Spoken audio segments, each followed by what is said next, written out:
안녕하십니까. 오늘 공청회 사회를 맡은 서울시의회 교통위원회 추승우 의원입니다. 반갑습니다. 그럼 지금부터 서울시 개인형 이동장치 견인료 부과 조례 개정을 위한 공청회 개식을 시작하겠습니다. 다음은 오늘 공청회 개사 및 축사 등 인사 말씀이 있겠습니다. 먼저 오늘 공청회를 기획하시고 총괄해 주신 서울특별시의회 교통위원회 우영찬 위원장님의 개사가 있겠습니다. 앞으로 모시겠습니다.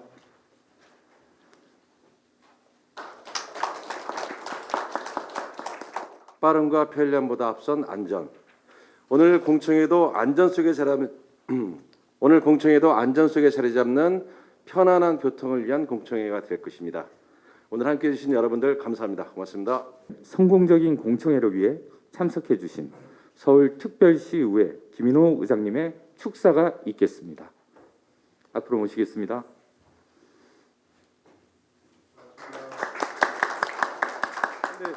이 킥보드 제가 지역에서 많이 보거든요. 처음에 막 활성화될 때 저도 이거 타고 싶다, 타고 움직이고 싶다, 기동성이 뛰어나겠구나, 또 이걸 좀 타면 젊은 사람으로 보이겠구나. 순기능만 생각하다가 어느 날부터 갑자기 막 방치돼 있고, 그래서 들어서 좀 옆으로 옮겨놓으려고 그러면 무겁더만요. 웬만한 여성들은 들지도 못하겠더라고. 저도 힘들더만. 어제도 실은 좀 뒷가에 방치돼 있기를 옮겨놓으려고 들었는데 무겁더라고요. 그래서 모든 일이 이렇게 순기능이 있으면 역기능도 있고 참 그렇다는 생각이 듭니다. 그래서 우리 의회에서 이걸 좀 해야 되는데 계속 논의가 되었는데, 제가 기다리고 바랬는데 그게 오늘 바랬던 날인 것 같습니다. 그래서 오늘 이 공청회에서 좋은 의견 주셔서요. 개인용 부과인데 아무튼 어느 누가 특정 이런 기업이나 사람이 일방적으로 손해보지 않고 또 시민을 위한 그런 방향으로 잘 개선됐으면 하는 이 바람입니다.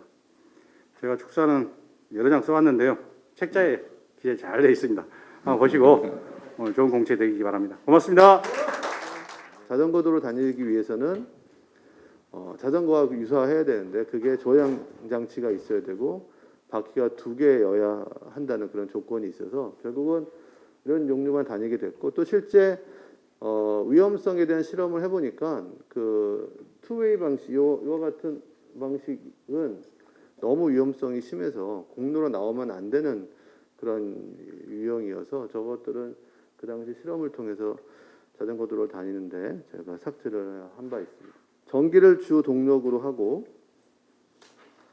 그다음에 1인용 교통수단이라는 것이 법에 명시가 될 것 같고요. 그다음에 자동차 혹은 이륜 자동차와 외형면의 유사성을 갖고 있고 또 그 역할은 생활권 내에서 주로 다니고 중단거리고, 그다음에 퍼스트 마일, 라스트 마일을 담당하는 새로운 교통수단, 이렇게 우리들이 많이 이야기를 하고 있습니다. 좀 더 설명드리면 법에는 자동차관리법과 도로교통법을 통해서 이 개인형 이동 장치를 설명을 드려야 될 것 같은데, 법에는 자동차관리법에는 보시는 것처럼 자동차라고 하는 것은 내연기관이나 전동기관을 갖고 있어야 되고요. 그 다음에 자동차관리법상 개인형 이동수단은 가장 유사한 종류가 이륜 자동차입니다. 도로교통법에는 원동기 장치 자전거라는 표현이 있습니다. 이 원동기 장치 자전거는 출력과 무게를 정의를 하고 있고, 그 안에 원동기 도로교통법이 개정된 바에 의하면 개인형 이동 장치라는 정의가 설명이 되어 있는데, 원동기 장치, 위에서 얘기하는 원동기 장치 중에 시속 25km/h 이상으로는 기기 자체가 운행이 불가능한 그런 것들을 갖고 있으면 그것들 중에 행안부 0으로 정한 것으로 되어 있고, 행안부 0은 아까 얘기했듯이 그 조향 장치가 필요하고 바퀴가 2개인 것이 포함을 할 것 같습니다.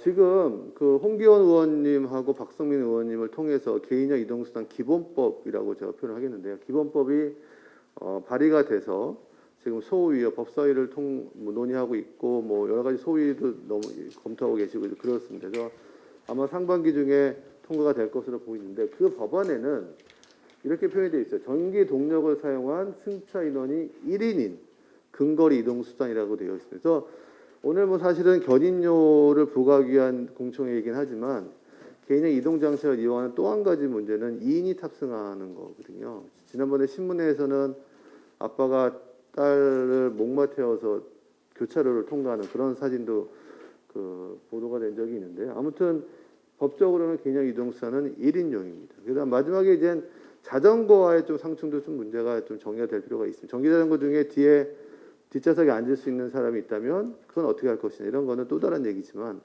그런 논의가 지금 있습니다. 아마 이번 달 혹은 다음 달 중에 이 도로교통부에서 만든 개인형 이동수단인 기본법은 지금 계류 중에 있지만 이 기본법에 해당하는 시행령에 대한 건 연구 용역이 아마 5월 달부터 착수가 돼서 이번 연도 말에는 구체적인 시행령까지 만들어질 예정이어서 그러면 그 안에 우리가 오늘 논의하는 이런 견인료라든지 무단 방치 방지에 대한 것들이 훨씬 더 자세하게 언급이 되지 않을까 싶습니다. 아마 내용은 자전거 기본법, 자전거 이용 활성화법의 내용과 거의 유사할 것 같고요. 제가 뒤에 설명드릴 내용들이 많은 경우가 자전거 이용 활성화법에서 필요한 내용을 발췌한 것들이 있는데 그건 뒤에서 자세하게 설명드리도록 하겠습니다. 이 그림 제가 서울시에서 이 개인형 이동수단에 대한 과제를 하면서 만들었던 이제 다이어그램인데요. 저는 장차적으로 개인형 이동수단 장치가 이와 같은 4가지 역할을 우리 도시에서 할 수 있다고 생각이 됩니다. 첫 번째는 우리가 대중교통 거점, 뭐 지하철역이나 버스 정류장까지 갈 때 뭐 마을버스를 타기도 하고 택시를 타기도 하고 좀 걸어가기도 하고 가족이 태워다 주기도 하고 이렇게 하고 있지만 실제 그와 같은 퍼스트 마일과 라스트 마일을 담당할 수 있는 가장 유용한 수단 중에 하나가 개인형 장치라고 생각이 되고요. 또 아파트 주거단지의 어떤 생활권, 뭐 작은 쇼핑을 한다든지 학원을 간다든지 뭐 이런 생활권에서 많은 통행들이 이루어지는데 그런 통행들도 개인형 이동 장치를 통해서 이용할 수 있다라고 생각이 되고 실질적으로 뒤에 설명드리겠지만 조사를 해보니까 이런 생활권 통행을 자동차로 다니는 거에 상당수가 이 전동 킥보드와 같은 개인형 이동 장치로 전환될 것으로 예측이 된 바 있습니다. 또 공원 내에서 레저 통행도 가능하겠고요. 그 다음에 학교라든지 대단히 산업단지라든지 어떤 교육 시설이라든지 이런 곳에 그 큰 단지가 있으면 그 단지 내부 통행들도 자동차를 이용하고 어떤 셔틀버스를 이용하는 것보다 전기로 가는 개인형 이동 장치를 이용하는 것이 효과적일 것이다라고 생각해서 이런 내용들로 지금 많은 실증 연구도 진행이 되고 있고 그다음 이런 정책에 대한 개념과 그다음 제도를 만들려고 하는 연구들이 지금 계속 진행이 되고 있습니다. 뭐 여러 가지 오늘 여러분과 말씀 나누는 그 전동 킥보드 중심의 개인형 이동 장치뿐만이 아니라 여러 가지가 있죠. 물류를 배달하기 위한 무인도 있고요. 그다음에 개인형 이동 장치가 어르신들이 타기 불편하다고 그래서 바퀴가 3개인 것도 지금 개발이 되고 있고 또 개인 이동 장치가 자율주행 서비스가 가능한 그런 것들도 이용하고 있습니다. 제가 서울시의 ITS 기본계획을 연구를 하면서 어떤 제안을 했냐면 장차에는 어느 단지 일정 규모의 단지에서는 자동차가 못 들어갈 것이고 그 단지 내 사람들이 이동할 때 단거리는 걸어갈 것이고 그 다음에 중거리는 개인 이동 장치를 이용할 것이고 그 다음에 그보다 조금 장거리는 자율주행 셔틀버스가 이용할 것이다 라고 제안한 적이 있는데 그때 얘기한 개인 이동 장치는 자율주행 서비스가 가능한 장치일 확률이 큽니다. 왜냐하면 갔다 왔다 이 서큘레이션을 인력을 할 필요가 없기 때문에 그런 것들도 같이 고민이 되고 있고 다양한 수단들이 지금 이용이 되고 혹은 고민이 되고 있습니다. 꼭 1시간 발표를 안 해도 된다고 하셔서 조금 빨리 진행해도 될 것 같고요. 다 바쁘신 분들이 계셔서 제가 3시 전에는 말씀을 마무리하도록 하겠습니다. 네. 요 그림은 요 표는 뭐 한마디로 말씀드리면 그 이용률이 급증하고 있다. 그다음에 우리나라뿐만이 아니라 전 세계적으로 급증하고 있고 그 가치는 엄청난 가치가 이용될 것이다라는 걸로 설명을 가름하겠습니다. 제가 이제 LH공사와 하는 연구가 또 있는데 그 연구에 제가 설문조사를 해봤더니 그 개인형 이동장치 PM이 퍼스널 모빌리티를 제 PM이라고 약자로 썼습니다. 개인형 이동장치를 쓰는 대부분의 평균 시간이 20분 미만이었고요. 이용하는 거리는 사실상 2km 이내에서 주로 통행하는 걸로 확인이 설문조사 결과 됐습니다. 그리고 출퇴근 목적이 한 44%, 뭐 레저 목적이 40% 정도. 이 설문조사는 신도시의 주민을 대상으로 한 거여서 서울시랑은 좀 다릅니다. 네, 서울시는 이용 목적도 훨씬 더 숫자가 높아질 것 같고요. 레저보다는 출퇴근이. 그 다음에 이용 시간이 좀 더 길 수도 있겠고요. 예. 혹은 더 짧을 수도 있겠고 좀 다른 양상을 가지고 있습니다만 아무튼 1, 20분 정도의 뭐 시간을 주로 이용하는 것 같습니다. 오늘 말씀드리려고 하는 이 사진인데 많이 방치가 되고 있죠. 저도 이제 이 개인 이동장치 연구를 계속 하다 보니까 길 가다가 무조건 사진을 찍는 버릇이 생겼고 그래서 많이 찍은 사진들인데요. 저는 당연히 보도에 있는 거 문제죠. 주차 파킹 랏에 있는 것도 당연히 문제고요. 그 다음에 지금 이와 같은 잘 배열되어 있는 것처럼 보이지만 지하철역에서 사람들이 나와야 되는 곳에 잘 배열되어 있는 건 저거는 무단 방치와 똑같다고 생각이 됩니다. 그러니까 보행자 동선을 막는다면 그건 저는 무단 방치와 똑같다고 생각이 되고요. 이런 뒤에서 이제 조언을 설명드릴 텐데 별도의 거치대나 반납존을 만든다 하더라도 보행 동선을 막게 되면 그건 무단 방치 똑같다고 생각이 돼서 그런 존을 설치할 때도 고민을 해봐야 될 것 같고 이렇게 많이 거치존들이 있습니다. 어디는 전기가 직접 충전될 수 있는 거치존도 있고요. 이건 뭐 마곡에서 찍은 사진입니다. 그 다음에 종로에서 찍은 사진 이렇게 거치존이 이렇게 그려져 있고요. 또 이런 식으로 한 대씩 주차할 수 있도록 거치존이 되어 있기도 하고요. 서초구에서는 화단과 하단 사이에 있는 공간을 활용해서 거치존을 만들기도 합니다. 그러면 사실상 더 많은 곳에 작은 규모로라도 만들게 되면 오늘 얘기하는 무단 방치에 대한 것들을 이런 식으로 전환시킬 수 있을 것 같고요. 이건 제가 워싱턴에서 찍은 사진인데 이게 호텔이에요. 호텔 앞에 그 회사와 계약을 맺어서 저렇게 거치대를 조그맣게 만들었습니다. 그러면 일부 국내 업체가 제안하는 것 중에 하나는 그 호텔 혹은 그 빵집, 그 편의점에 조그마한 거치대를 이렇게 반납존을 만들고 거기다가 반납을 하게 되면 어떤 그 시설과 어떤 인센티브를 뭐 쿠폰을 준다든지 이런 방식도 고민을 지금 하고 있는 것으로 알고 있습니다.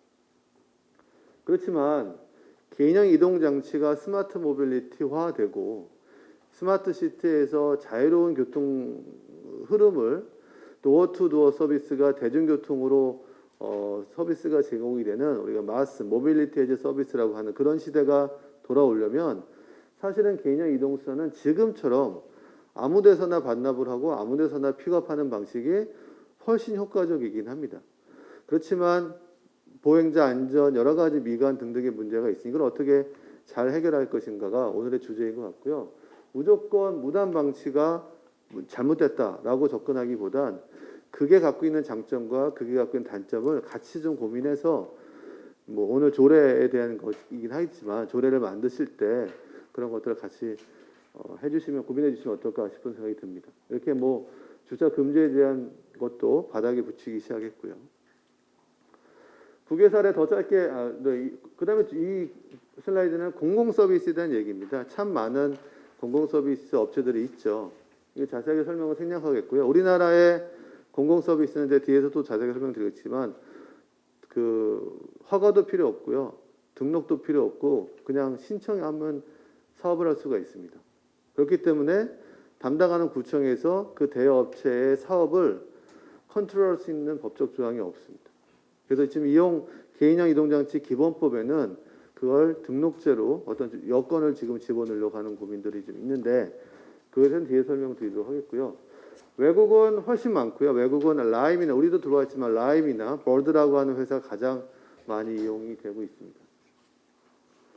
뭐 프랑스 파리에서 제가 찍은 사진들인데 역시 파리도 난잡하게 무단 방치하는 곳들이 많아요. 그래서 우리나라 비슷한 상황인 것 같은데 우리나라 좀 더 많은 것 같기도 하고요. 가서 보니까. 뭐 그거는 간단하게 말씀드리고 넘어가겠습니다. 세 번째 말씀드릴 게 이제 법제화 이슈인데요. 왜 법을 만들어야 되느냐? 오늘 이 조례를 왜 만들어야 되냐도 마찬가지일 것 같아요. 그래서 지금 이거는 사실은 개인형 이동장치 기본법을 만들 때 이러한 법들이 필요하다, 이슈들이 있다라는 걸 설명드리기 위한 것들인데요. 일단 이용이 급증하고 있죠. 급증하다 보니까 너무나 편리하게 이용이 되고 있긴 하지만 반면에 사고도 많이 발생하고 있고요. 그리고 그 사고 나는 곳이 주로 보행자가 많이 다니는 횡단보도에서 사고가 많이 발생하고 있고요. 그다음에 도로 중간 혹은 보도를 포함한 곳에서 많이 발생하고 있고 교차로에서도 사고가 많이 발생하고 있습니다. 그래서 전방위적인 도로 공간에서 사고가 발생하고 있고 이 사고 건수는 점차 증가하고 있습니다. 물론 뭐 저희 집에 있는 아내부터 너무 위험한데 이걸 왜 도입하게 하냐고 난리를 치면 저는 위험하기도 하지만 꼭 편리하다라는 이야기를 설득을 하는데 설득이 잘 안 됩니다. 사고가 많이 발생하죠. 하지만 저는 더 큰 문제는 제도도 필요하고 위기 자체가 위험하다고 표현하지만 사람들이 어디서 어떻게 이용해야 되는지를 조금 더 잘 받아들이고 따라준다면 교차로에서 발생하는 사고, 횡단보도 사실은 자전거 도로 없으면 끌고 가야 되는 것들이거든요. 그래서 그런 것들을 좀 더 잘 지킬 필요가 있지 않을까 생각이 되고 그런 부분에 대해서도 의회에서 시에서 많이 관심을 가져주시면 좋겠습니다.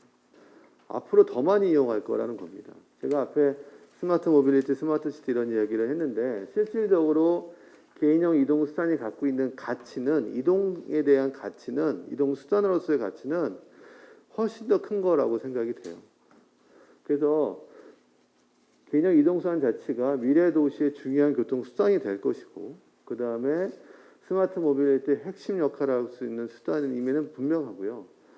그 다음에 우리가 흔히 얘기하는 뭐 맞춤형, 친환경성, 공유형 이런 것들이 미래 도시를 그릴 때 들어가는 키워드들인데 그것들이 다 가능하게 하는 것 역시도 개인형 이동 수단일 수 있습니다. 밑에는 뭐 제가 스마트 모빌리티 정의를 넣어놨는데 그래서 점점 더 개인형 이동 장치의 필요성과 그 다음에 그 이용하는 사람도 늘어날 것이고 그거를 장려하는 곳과 또 인프라를 만들고 제도를 만들려는 사람들이 늘어날 것이기 때문에 이와 같은 개인형 이동 장치, 이동 수단에 대해서 안전과 이용을 활성화시키려고 하는 법제도는 점점 더 필요할 것 같고요. 그런 의미에서 오늘 이런 공청회가 만들어졌다고 생각이 됩니다. 바뀌어서 지금 것만 말씀드리면 맨 오른쪽에 보시는 것처럼 뭐 법적 지위도 개인 이동 장치라는 법적 용어를 만들어 주셨고요. 그 다음에 자전거 도로를 다닐 수 있게도 됐고, 그 다음에 이제 면허 문제나 혹은 뭐 보도를 다니는 것을 금지시키는 문제나 등등등의 많은 문제들을 다시 강화하는 방향으로 지금 법제도가 최종 마무리가 됐고요. 아마 5월 달부터 시행할 것으로 예상이 됩니다. 그러면 사실은 지금의 그 개인 이동 장치 공유 서비스의 어떤 사업과 이 법제도가 만들어지고 시행이 되고 또 오늘 얘기하는 개인형 이동 장치에 견인료를 부과하는 조례가 통과가 되면 공공사업자들은 엄청난 큰 어려움을 갖고 있을 수도 있습니다. 그래서 그 장점과 단점을 좀 같이 고민을 해야 되지 않을까 싶은 생각을 가지고 있고요. 그동안 많은 법 제도를 만들기 위한 노력들이 이루어져 왔습니다.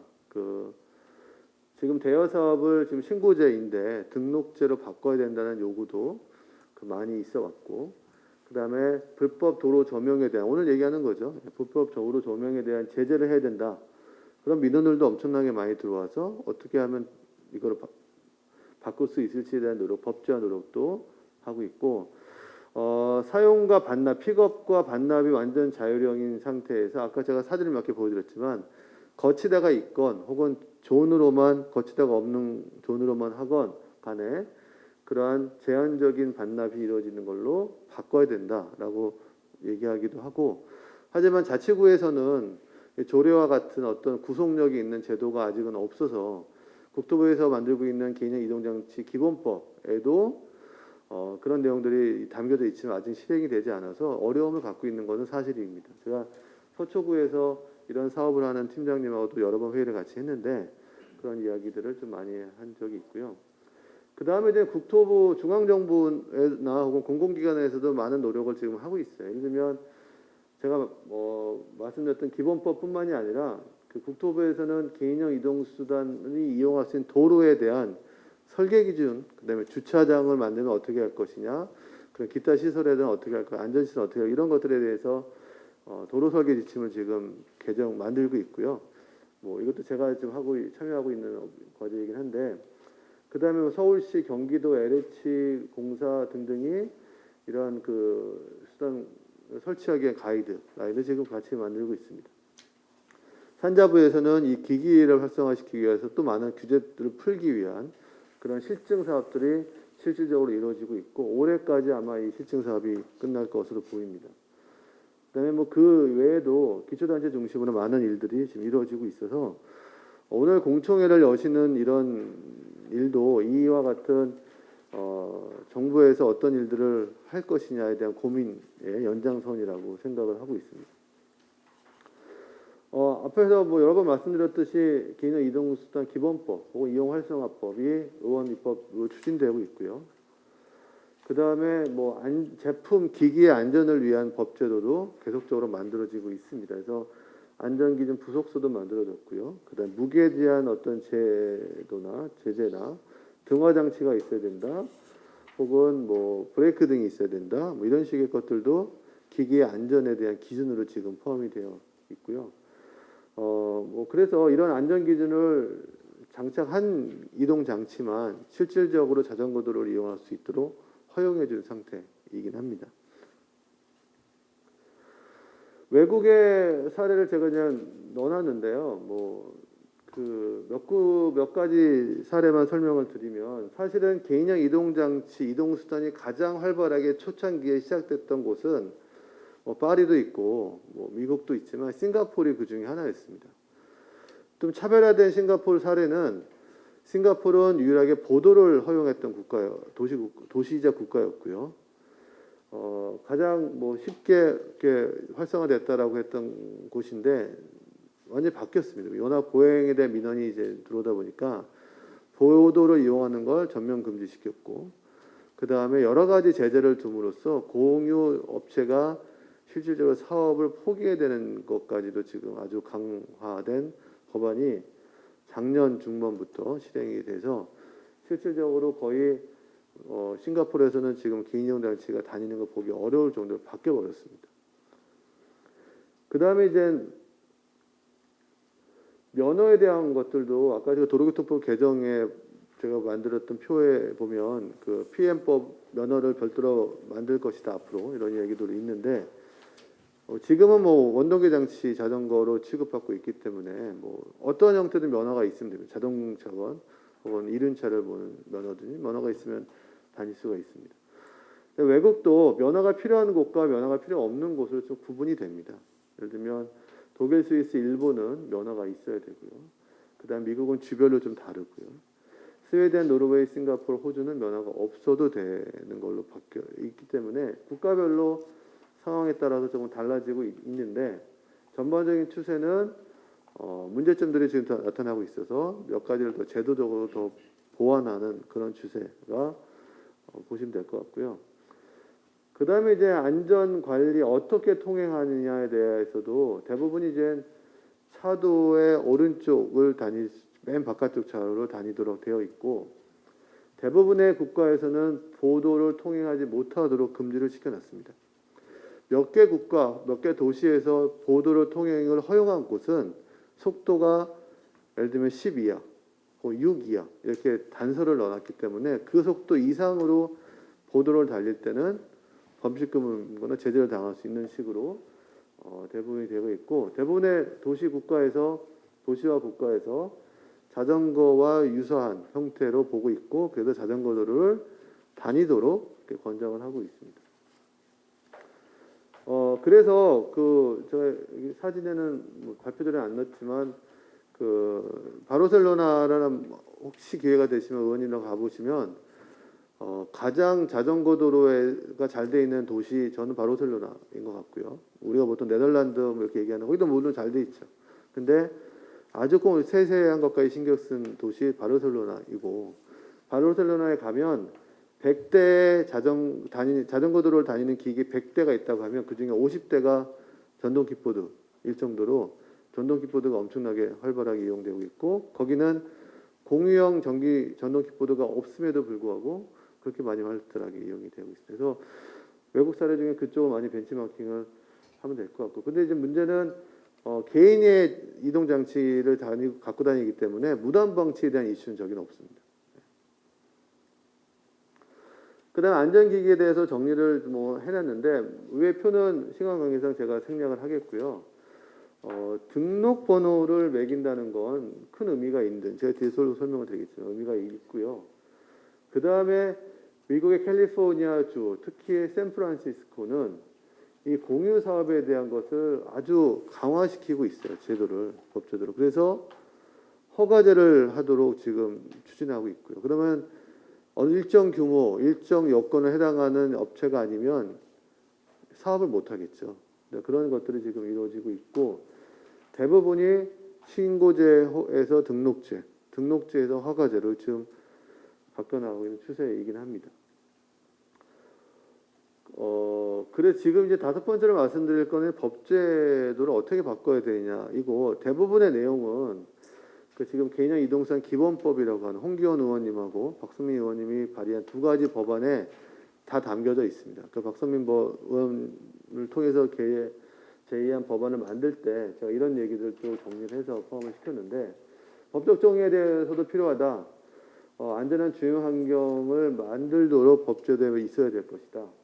대여 사업에 대한 관리를 어떻게든지 기초단체, 구청에서 할 수 있게 해야 될 것이다.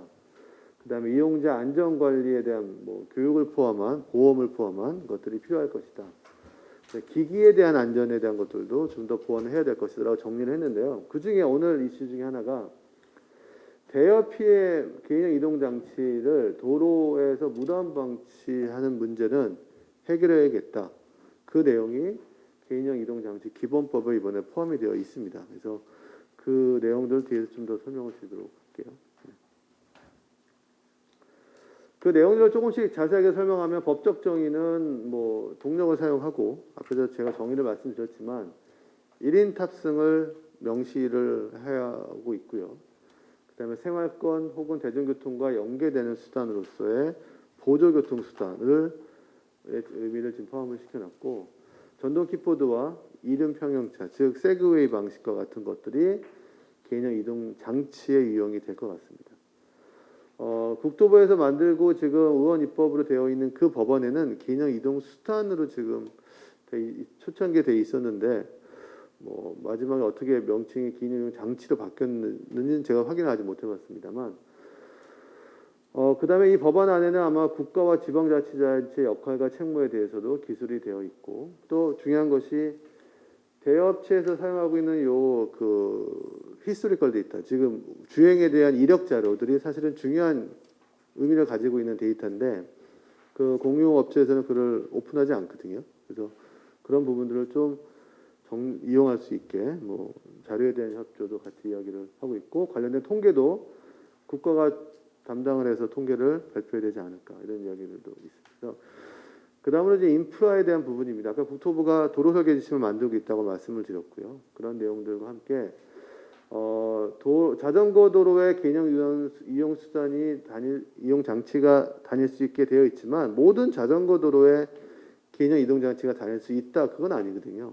어느 자전거 도로는 개인형 이동 장치가 다닐 수 없게 만들어야 되는 곳들도 있어서 그런 내용들도 법에 포함이 되어야 될 것 같고요. 어떻게 도로를 다닐 것이냐 내용 중에 개인형 이동 장치의 무단 방치를 금지하고, 또 지방자치단체에서 이거를 어떻게 처분할 수 있을 것이냐, 관리할 수 있을 것이냐에 대한 법적 근거가 필요하다는 것이 개인형 이동 장치와 관련된 전체적인 법에 대한 필요한 내용들이고요. 대부분의 내용들이 이번에 기본법에 담겨져 있어서 그 법안이 통과가 되면 많은 부분들이 마무리가 될 것 같고요. 그 법안을 통해서 또 시행령이 만들어지면 오늘 논의하는 이러한 것들도 쉽게 접근할 수 있을 것으로 보입니다. 안전 관리에 대한 부분하고, 그다음에 뭐 보험에 대한 부분하고, 지금 이제는 공유업체가 보험을 들고 있지만 이용자 당사자가 드는 보험들은 거의 들고 있지 않죠. 그래서 그 제품을 파시는 업체에서 일부 보험을 지금 같이 판매하는 보험까지는 지금 나와 있는 걸로 알고 있습니다. 면허에 대해서는 뭐 경찰청에서 고민하고 계시니까, 근데 이제 어떤 교육을 인수 그 교육을 이수를 하고 그 이런 이수한 사람에 대해서 인증장을 주는 방식도 정상적인 뭐 면허보다는 그런 것들이 더 맞을 수도 있겠다라는 생각도 같이 하고 있습니다. 그뭐 지금 고민 중에 있는 걸로 제가 알고 있고요. 그다음에 안전 제품에 대한 안전에 대한 것들도 필요할 것으로 보입니다. 대여가 사업자를 관리하는 부분에 오늘의 사실은 이 조례를 만드신 내용들을 제 뒤에서 살짝 보니까 이 대여 사업자에게 이 어떤 책임을 주는 방식인 것 같고 실질적으로 개인형 이동장치 기본법에도 대여 업체한테 500만 원이라는 뭐 그런 것들 지금 범칙금을 내리는 그런 과태료를 내는 방식을 고민하고 있는 것 같은데 이 무단 방치를 제한하는 걸 대여 사업자가 해야 된다. 그렇지 않으면 대여 사업자를 자치단체에서 혹은 뭐 구청에서 기초단체에서 통제할 수 있다, 관리할 수 있다 이런 내용들이 분명히 포함이 되어야 된다라는 것이고요. 그게 한 가지 방법 중에 하나는 또 사고 나는 걸 줄이는 방법 중에 하나는 기기를 등록하는 방법일 수도 있습니다. 제가 미국에서 공부할 때 저희 학교에서는 학교에서 캠퍼스에 자전거를 타려면 2년에 한 번씩 인증을 받아야 돼요. 경찰에서 직접 자전거가 이상이 없음을 확인하고 딱지를 이렇게 스티커를 붙여줍니다. 그 스티커가 있어야지만 캠퍼스 내에 주차하거나 타고 다닐 수 있고요. 만약에 그 스티커가 없으면 언제든지 경찰이 가져갈 수 있어요. 네, 그런 것들이 기기에 대한 등록제일 것 같은데 대여 사업자를 통해서 하는 기기라도 등록제가 돼야 될 것 같고 이륜차 우리 흔히 오토바이라고 얘기하는 그것도 교통 문제가 엄청나게 많은데 지금 이륜차인 경우에 오토바이인 경우에 번호판이 뒤에만 있잖아요. 그래서 CCTV와 같은 뭐 자동 그 단속 장치가 촬영할 수가 없어서 그 단속을 못 하고 있습니다. 그 이유는 아주 옛날 어느 연구에 이륜차의 앞에 번호판이 있으면 사고 위험이 더 크다.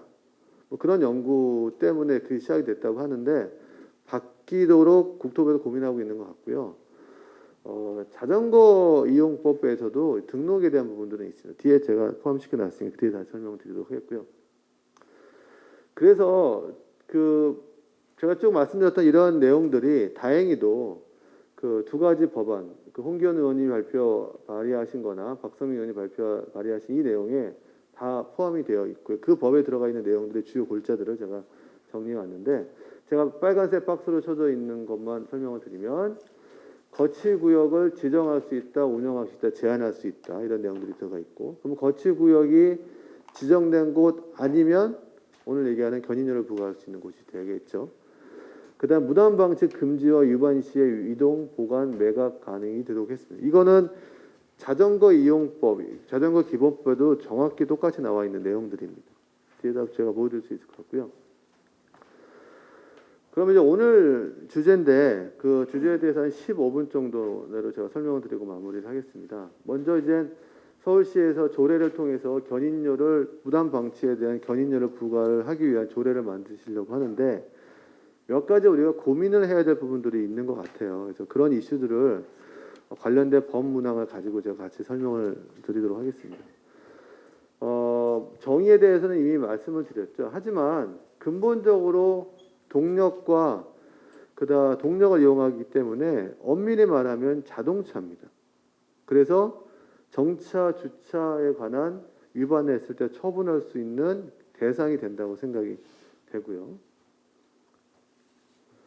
이게 뭐 오늘 주제인 이 서울시의 정차, 주차 위반 차량 견인 등에 대한 조례인데 이 조례 내용을 일부 개정하시려는 것 같은데 그 내용 안에 이렇게 견인료라는 부분들이 있고요. 이 별표는 보시는 것처럼 각 차 유형별로 정리가 되어 있고 가장 이 표에서 가장 개인 이동 장치와 유사한 건 이륜 자동차일 거여서 이륜 자동차에 지금 4만 원이라는 견인료가 부과가 되어 있습니다. 근데 이륜 자동차를 견인한 어떤 그 노력과 힘듦과 전동 킥보드를 견인하는 노력과 힘듦이 같을 것이냐는 거는 좀 생각을 해봐야 될 것 같습니다. 법 문항을 가지고 좀 더 이슈들을 설명을 드리면 그 자전거 이용 활성화법, 흔히 자전거 기본법이라고 하는 그 활성화법에는 이런 문구가 있어요. 자전거의 무단 방치를 금지하기 위해서 공공장소에 자전거를 무단으로 방치하여 통행을 방해하면 안 된다. 그리고 위반한 자전거에 대해서는 대통령령으로 시행령을 통해서 정하는 바에 따라서 이동 보관 매각 혹은 그 밖에 처분을 할 수 있다. 아마 그 밖에 처분이 뭐 견인료를 부과하는 거와 같이 연장되지 않을까 싶고요. 등록에 대한 법안들도 있습니다. 제가 아까 그 등록에 대한 얘기를 하고 미국의 캠퍼스 이야기를 했는데 우리나라에도 자전거 기본법에는 자전거 등록이라는 부분이 명시는 되어 있습니다. 예를 들어서 시장 군수 구청장이 등록된 자전거를 등록번호를 부여할 수 있고요. 그다음에 도난 당한 자전거의 회수 무단으로 방치한 등등을 위해서도 등록을 시킨 자전거들에 대해서 정보를 공유할 수 있도록 되어 있는 법안들도 있습니다. 그래서 개인형 이동 장치의 등록이나 뭐 아이디를 부착한다든지 이런 것들은 사실은 무단 방치되는 기기를 관리하거나 처분하는 데 있어도 필요한 일인 것 같고요. 필요한 제도인 것 같고요. 그다음 11조에 보면 무단 방치 자전거의 처분이라는 조항 안에 10일 이상 공공자전거에 무단으로 방치되어 통행을 방해하는 자전거는 이동 보관 하여하고 등등등의 내용이 있습니다. 그럼 여기서 얘기하는 무단 방치에 대한 것은 자전거는 무단 방치를 처분하기 위해서 견인하기 위해서 등등은 일정 시간 방치됨을 전제화하고 있습니다. 근데 이 개인형 이동 장치를 자전거 이용 활성화법에 있는 내용이 아니라 자동차를 기준으로 본다고 하면 우린 자동차 몇 분 이상 5분 이상 정차 무단 정차하면 벌금 과부하잖아요. 그렇게 본다고 하면 자전거와 좀 일정 시간이라는 이 문항은 자전거와 다르게 볼 수도 있지 않겠느냐 이런 고민들이 이 조례를 만드시면서 같이 고민해야 될 것 같고 아마 이 자전거 이용 활성에 대한 법안에 들어가 있는 이런 무단 방치에 대한 내용은 개인형 이동 장치의 기본법에도 거의 유사하게 거의 동일하게 지금 들어가 있습니다. 지금 이게 그건데요. 그 두 의원님이 뭐 발의를 하셨고 아마 통합해서 하나의 법안이 이제 제정이 될 것 같은데 그 내용의 뭐 조항 번호는 다를 수도 있겠지만 10조에 거치구역을 별도로 지정이나 운영할 수 있도록 법안이 되어 있고요. 그리고 그 무단 방치를 예방하기 위해서는 사실은 벌칙금 과태료 견인을 하겠다는 것뿐만 아니라 그러면 적절한 곳에 거치하고 반납하는 것들이 만들어져야 사실은 견인을 하는데 타당성도 있고 범칙금을 내는데 타당성이 있겠죠. 그래서 이 거치구역과 지정도 함께 고민하셔야 될 것 같습니다. 서초구나 중구죠. 중구에서처럼 작은 단위로 안전하게 거치할 수 있는 곳들을 설치해 주시고 그곳이 아니면 견인할 수 있는 방식으로 같이 마무리가 돼야 될 것 같고 그거는 뭐 시에서 시행정부서에서 고민을 같이 하시지 않을까 싶고요. 저는 아까 제가 사진을 보여드렸던 여러 가지 아이디어들이 괜찮은 것 같습니다. 화단과 하단 사이에 죽어 있는 공간을 활용을 하고 그 다음에 짜투리의 작은 단위로 몇 대, 두세 대가 파킹을 할 수 있도록 하고 혹은 사람들의 이용량이 많은 그런 건물 앞에를 하고 그다음에 지하철역에 저거를 거치한다고 그러면 저는 지하철역에 사람이 나오는 것보단 뒷면에 있는 곳에 거치하는 게 맞다고 생각이 됩니다. 사람들의 동선을 막지 않기 위해서 사람이 이제 계단을 올라오면 계단 뒤로 이렇게 돌아가면 그 공간이 분명히 죽은 공간들이 있거든요. 그런 공간들이 설치하도록 구역을 명시하면 그 구역의 반납과 픽업들이 이루어질 수 있도록 같이 만들어야 될 것 같아요. 그다음에 아까 자전거인 경우에 10일이라는 시간이 있는데 과연 무단 방치를 어떻게 정의를 할 거냐에 대해서도 분명하게 명시를 해야 될 것으로 생각이 됩니다. 뭐 뒤에 내용들을 보니까 3시간을 어떻게 알려주고 그 내용들이 있긴 하는 것 같은데 아무튼 그와 같은 무단 방치에 대한 정의도 명확하게 해야 나중에 문제가 안 생길 것 같고요. 그 다음에 이제 11조에 거치 제한구역 지정이라는 조항에 이런 내용들이 있습니다. 개인형 이동수단 거치 제한구역의 관리, 운영 등에 필요한 사항은 시행령, 대통령령으로 정하는 범위 내에서 지방자치단체가 조례로 정한다. 그러니까 오늘 만드는 조례가 이 법안에 매칭이 되는 그런 조례일 것으로 생각이 되고요.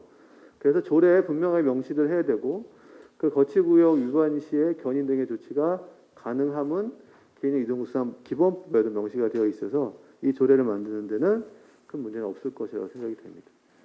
16조에 이런 내용이 있는 아까 자전거 이용법과 똑같습니다. 공공장소 등의 개인 이동장치를 무단으로 방치하거나 통행을 방해해서는 안 된다. 이동 보관 매각 듣기 밖에 필요한 처분을 할 수 있다. 그리고 25조에 어떻게 되어 있냐면 대여 사업용 개인 이동장치 기기가 거치 제한 구역에 무단으로 방치되지 않도록 지체 없이 조치를 하여야 한다라고 되어 있습니다. 그러면 조치를 하면 이거를 응하는 사람은 사업자이냐 개인의 이용자이냐 하는 거는 고민을 좀 해봐야 될 것 같아요. 지금은 35조의 과태료라고 하는 이 조항에 개인의 이동수단을 지정된 거치구역 이외에 무단 방치한 대여 사업자에게 500만 원 이하의 과태료를 부과할 수 한다.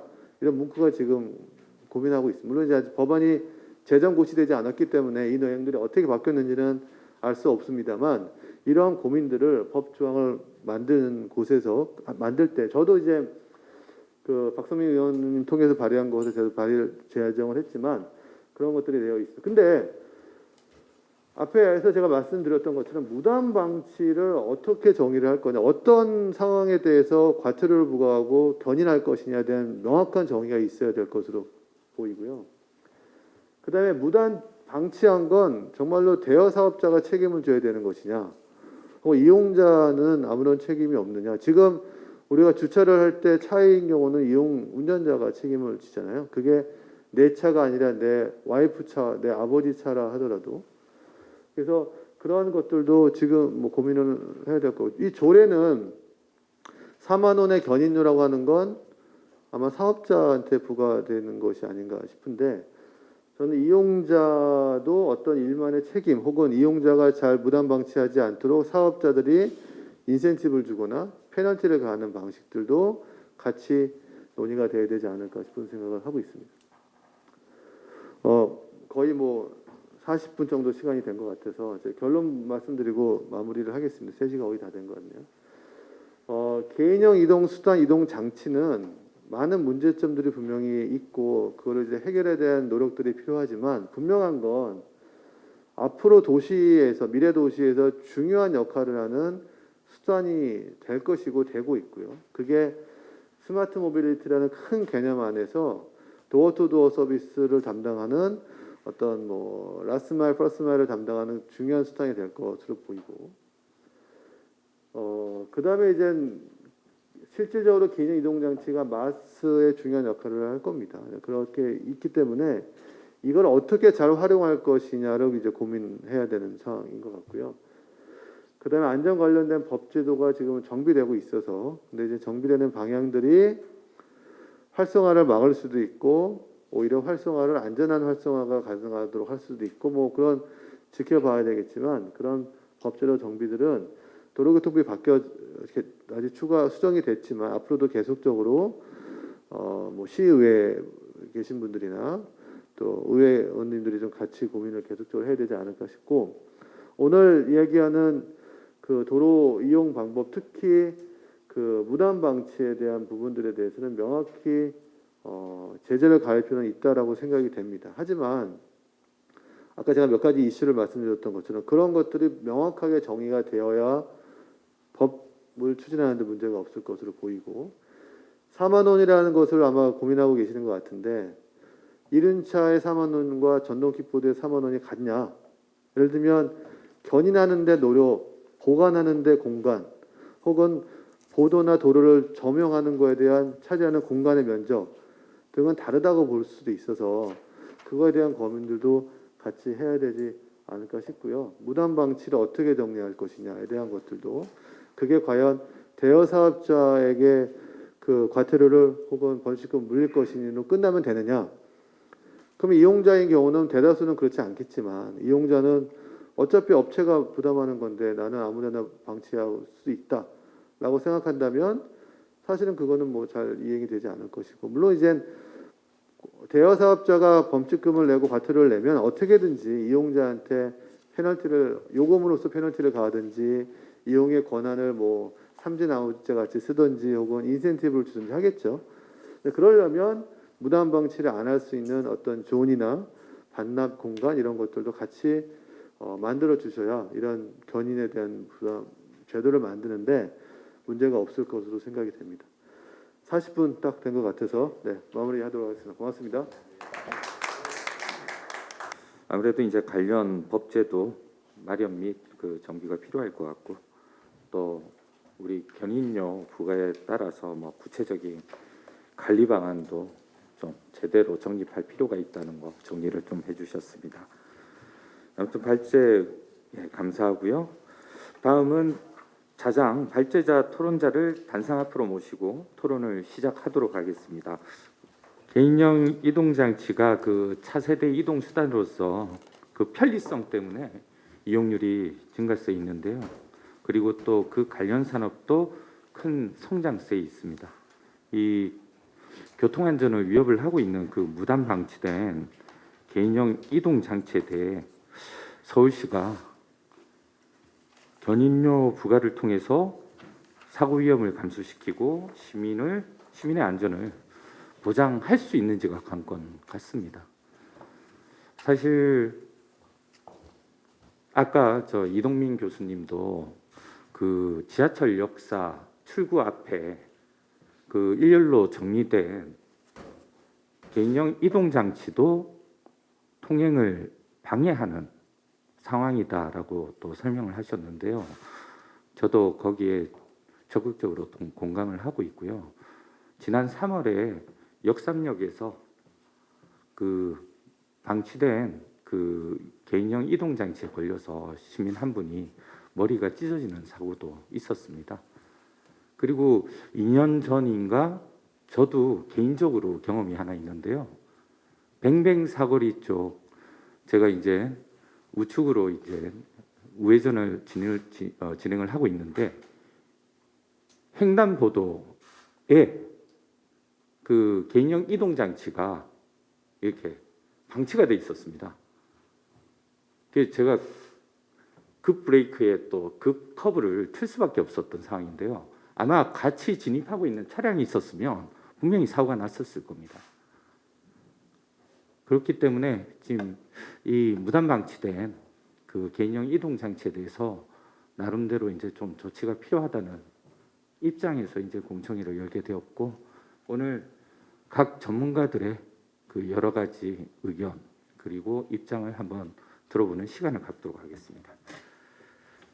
자, 첫 번째 토론 순서로 김슬기 서울시 교통정책과 미래교통전략팀장님 토론하여 주시기 바랍니다.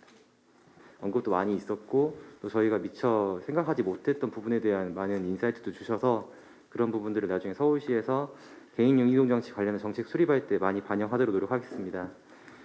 저희가 개인형 이동장치에 대해서는 크게 두 가지 상반되는 견점이 있는 것 같습니다. 한편으로는 시민 편익을 증진시키는 새로운 교통수단이라는 것과 이 과정에서 새로운 산업의 성장이 이루어질 것이라는 기대가 있는 반면에 또 한편으로는 계속 우려가 되고 있는 규제의 부족으로 인해 보행자와 이걸 이용하시는 이용 시민 모두에게 위협이 된다는 두 가지 관점에 대한 두 가지 관점이 있을 수 있을 것 같습니다.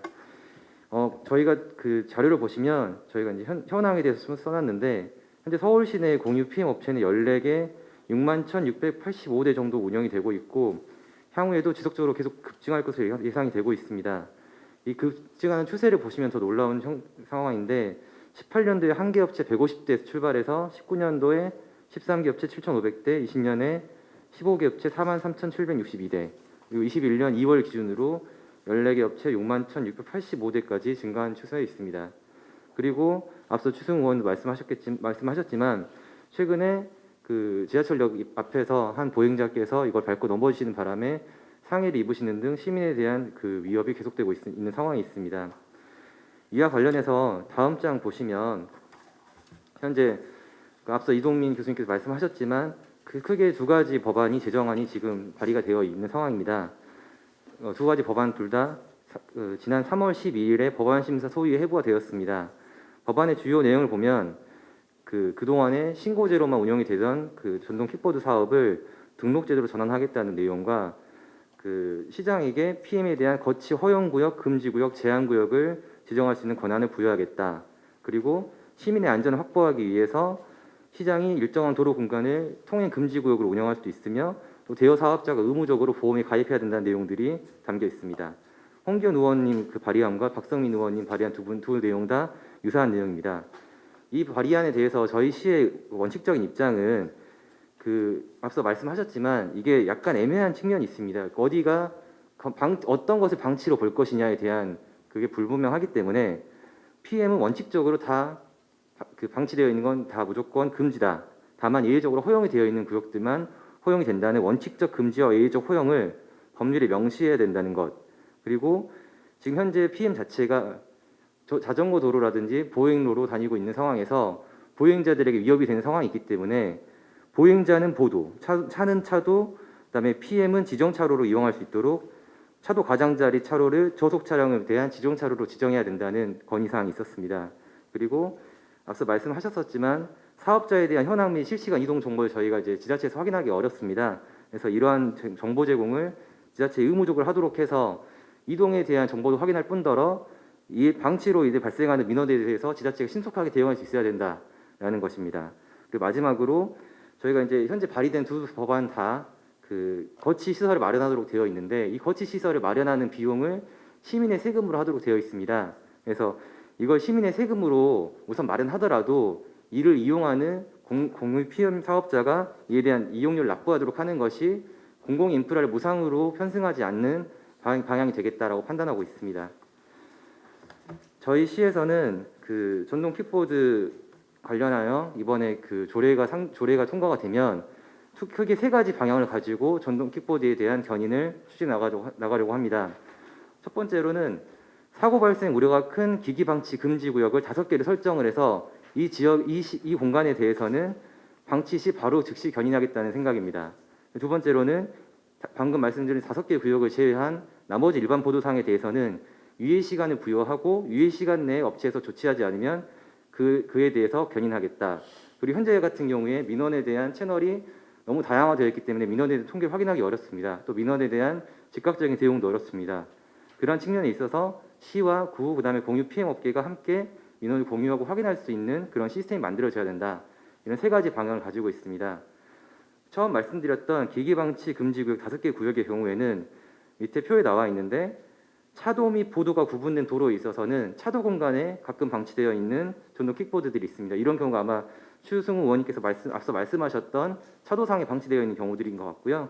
그리고 두 번째로 지하철역 출구 앞에 방치되어 있는 전동 킥보드, 그다음에 버스 정류소 및 택시 승강장 근처에 방치되어 있는 기기, 그리고 가끔 이제 사회적 문제가 되고 있는데 점자 보도상에 방치돼서 매행인들의 통행을 위협하는 경우들이 있습니다. 그래서 이러한 경우들, 그다음에 횡단보도 진출입로에 방치되어 있는 기기들, 이런 5가지 유형에 대해서는 저희가 시에서 직접 견인 대행 업체와 계약을 통해 가지고 즉시 견인하는 방향으로 나가겠다라는 게 저희의 지금 현재 기본적인 방향입니다.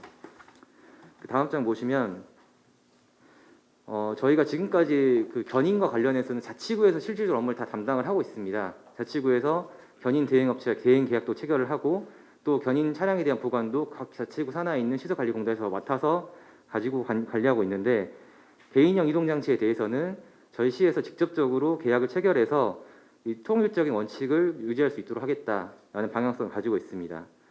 다음으로 일반 보도상 방치 기기에 대한 내용입니다. 이 부분은 저희가 이제 이 개인형 이동장치가 가지고 있는 새로운 스마트 모빌리티라는 그런 순기능을 좀 유지하기 위해서는 앞서 즉시 견인 구역에 대해서는 안전 확보를 위해서 형량했을 때 즉시 견인이 필요하지만 일반 보도에 있는 경우에는 이 스마트 모빌리티 순기능을 좀 강조할 필요가 있겠다라고 생각하고 있기 때문에 3시간이라는 유예 시간을 줘서 이에 대해서 업체들이 자정적 노력할 수 있도록 하는 시간을 주자. 그리고 그에 대한 조치가 이루어지지 않으면 그에 대해서 견인 조치를 하자라는 방향을 가지고 있습니다.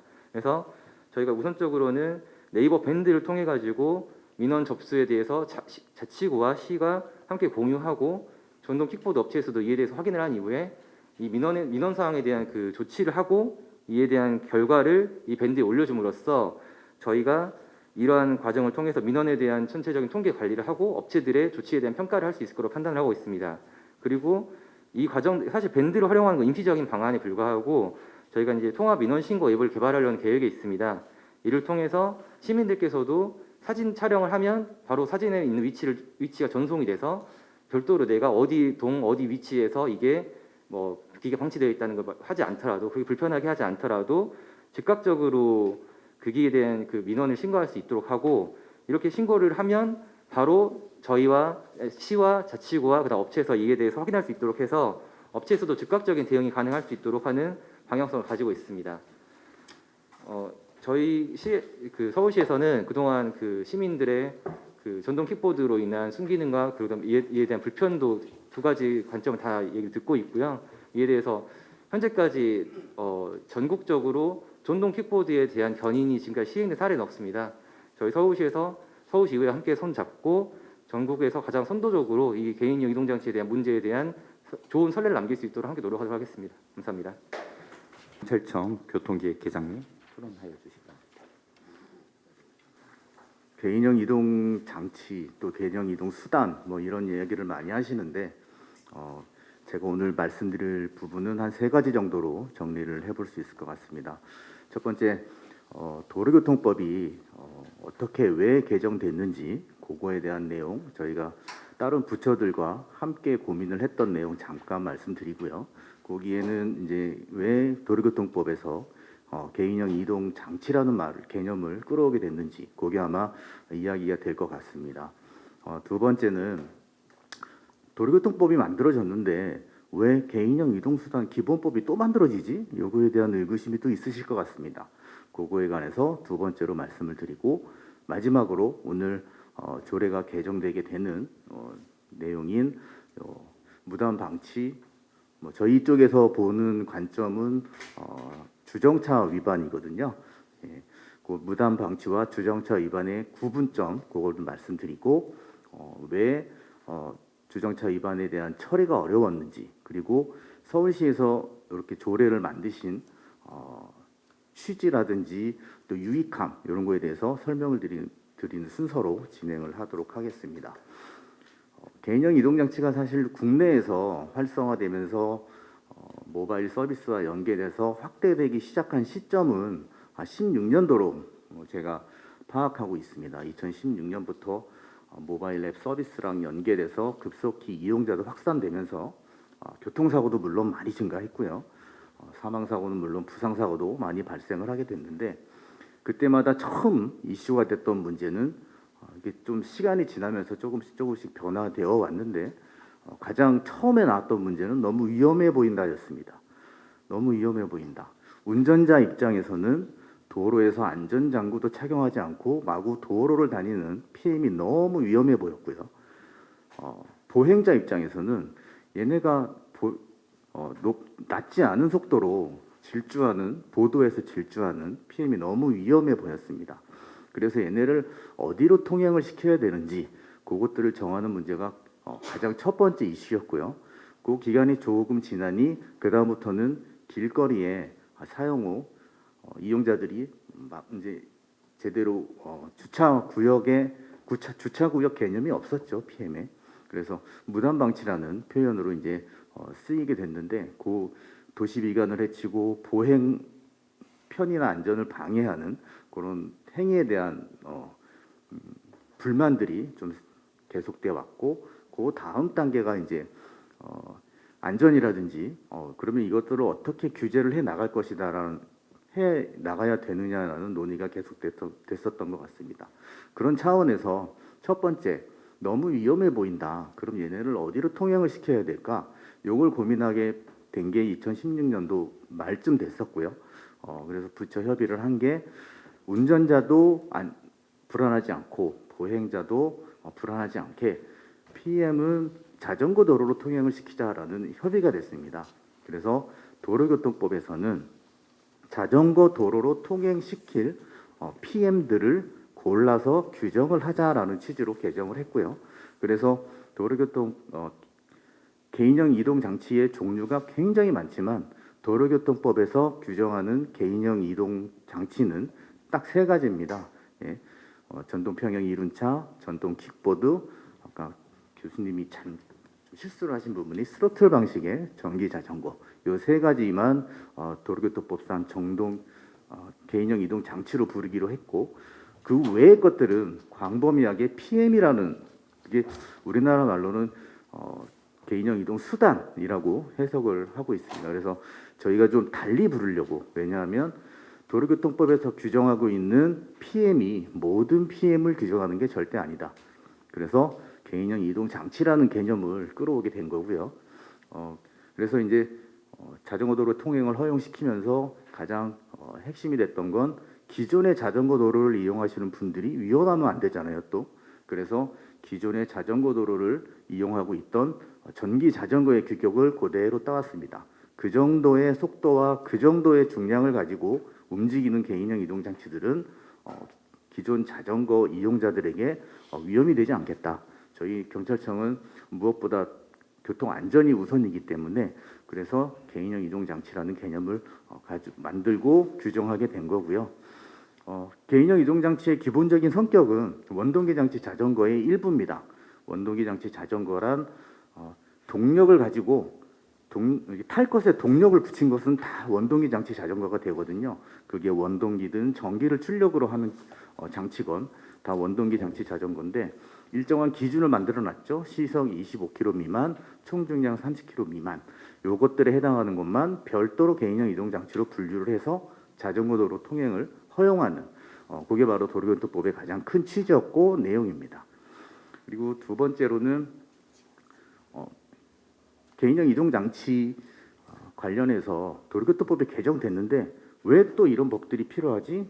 국토부 쪽에서 추진하고 있는 PM 기본법들이 필요하지? 이 설명은 앞에서도 잠깐 말씀을 드렸기 때문에 이해가 좀 쉬우실 것 같은데요.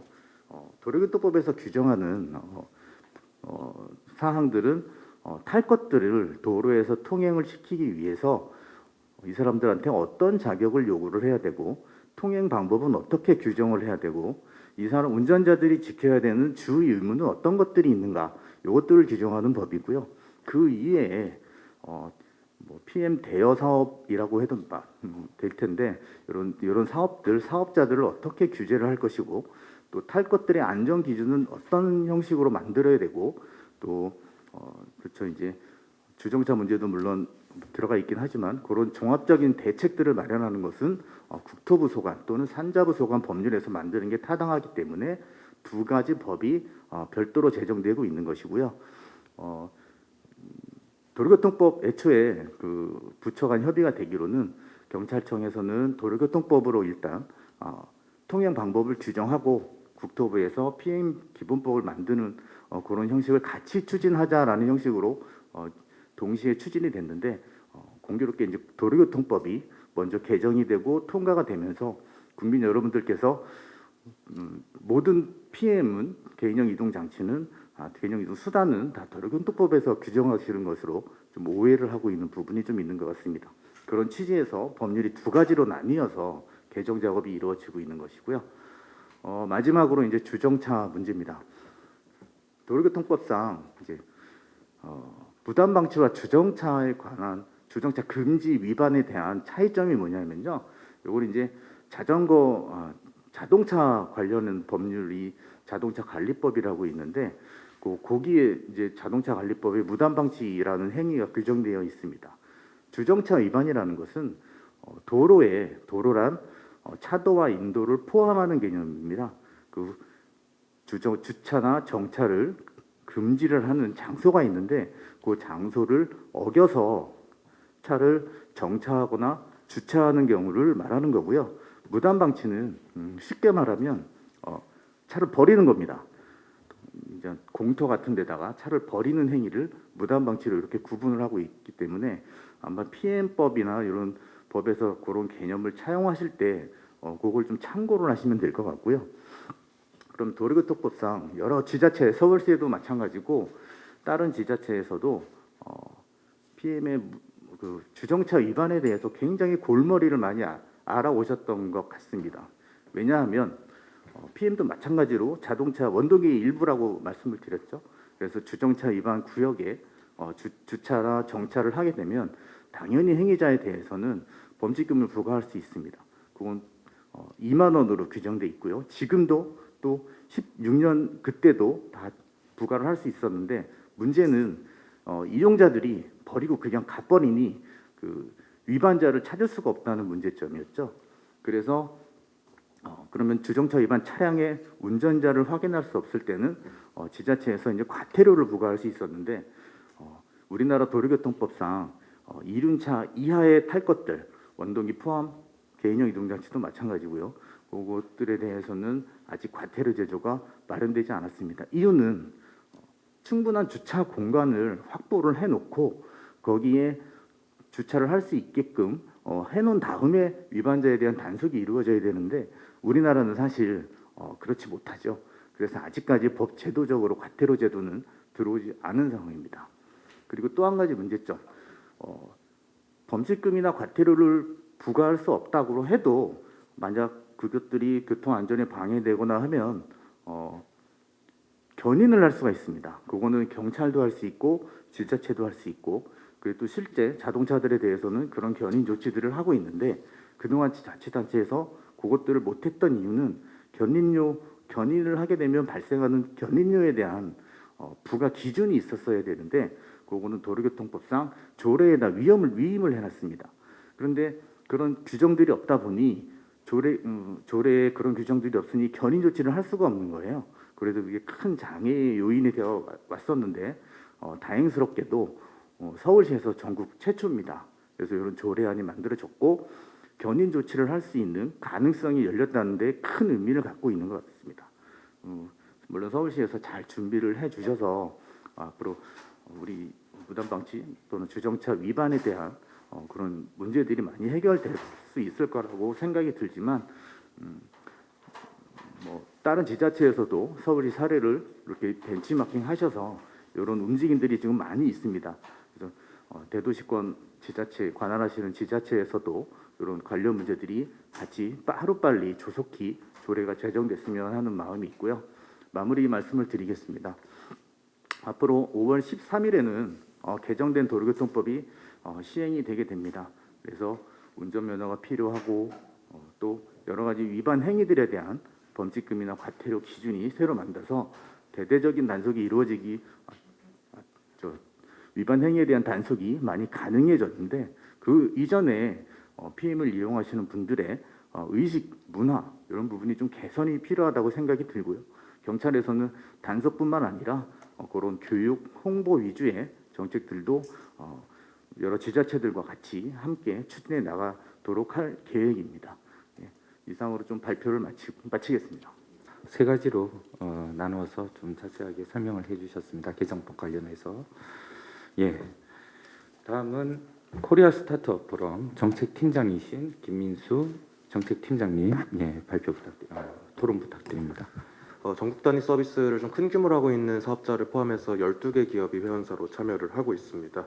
그래서 이제 좀 부족하나마 어떤 정부나 국회, 지방정부와 지방의회와의 어떤 적극적 커뮤니케이션을 하기 위해 노력을 하고 있으니 이제 그런 점 살펴주시길 당부드립니다.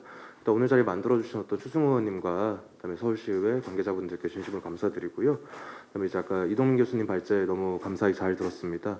그래서 이런 어떤 이 해외 각종 어떤 사례나 이 PM을 보는 어떤 접근 관점 이런 것들에 대해서도 저희 이제 기업계가 충분히 좀 학습하고 그런 것들을 이제 국내 실정에 맞게 녹여내기 위한 어떤 자정의 노력들이 필요할 텐데 오늘 이렇게 인사 나눈 것을 계기로 해서 좀 앞으로 조언과 자문을 구할 수 있는 계기가 되었으면 좋겠습니다. 그리고 이제 저희 이제 서울시에서 발표해 주신 김세기 팀장님 내용 같은 경우에는 그동안 이제 저희는 직접 당사자다 보니까 이제 서울시가 이제 다양한 형태로 이제 많은 형태로 커뮤니케이션을 이어왔는데요.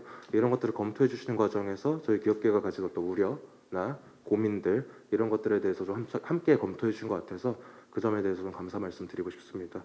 마지막으로 이제 오성훈 계장님께서 이 경과에 대해 좀 말씀을 해주셨는데 일단 오늘 안건은 아니지만 5월 13일 날 이제 개정도로교통법 시행이 예정되어 있습니다. 헬멧에 대한 범칙금 부과라든지 뭐 이런 내용들 같은 경우에는 이제 기본적으로 이용자가 준수해야 될 사항이긴 하지만은 공유기업들이 이런 어떤 동향들에 대해서 어떻게 역할할 것인지에 대해서 고민이 필요할 것 같아서 앞으로 좀 경찰청과도 좀 이야기를 이어나갈 수 있기를 기대합니다. 이제 본론으로 간단하게 말씀을 드리면요. 이제 해외 뭐 더 잘 아시겠지만 이제 뭐 유럽이나 미국의 주요 국가들이 공유 PM 서비스가 활성화된 게 한 6, 7년 정도의 시간이었다라 본다면은 이제 국내 서비스 같은 경우 한 2년 정도 남짓된 어떤 신생 산업이다라는 말씀을 좀 먼저 드립니다.